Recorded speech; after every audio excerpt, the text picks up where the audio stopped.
Hi, I'm John Smelser, and this is episode 4 of Ahtna 101. In this episode, we learn that there are 4 dialects of Ahtna.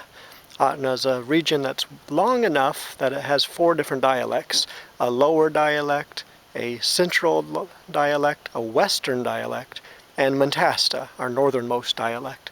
And they're all very similar, but in our entire vocabulary there are some differences. I'll give you an example. In the 3 main lower dialects, we say the word for lake is simply ben. Ben, like a person's name. But in Mentasta, it's men. That's why the word Mentasta has men in it. It's the village that's at the edge of a lake.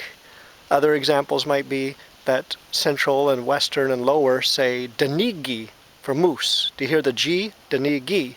While Mentasta, the northern dialect, says Daniki with a K. How did I learn all these? People ask me that, or they may wonder. Well, I grew up with 2 full-blood Indian grandmothers. Sisters, really.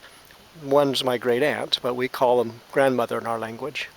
And my one grandmother didn't speak Ahtna as well because she kind of grew up very westernized, while my other grandmother, Maury's second chief, who was from Mendeltna, which you hear the men, it's like Bendeltna. It means between 2 creeks, or really between the creek between 2 lakes. And she spoke her language fluently and was the last speaker of our western dialect. But all my life I grew up knowing Ahtna, and then as an adult, every living elder who spoke Ahtna in any degree at all taught me how to speak our language. So that's how I learned to speak it.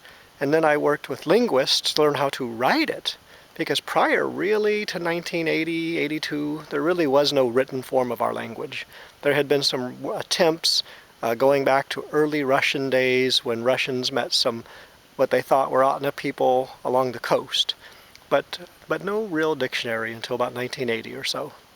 And so that's how come we have 4 dialects. And I won't teach you all 4 dialects of every single word. That would be too much. For the most part, I'll be teaching you the central dialect. That's the dialect I speak the most. And I may show you examples from other dialects. So that's it for today for Ahtna 101.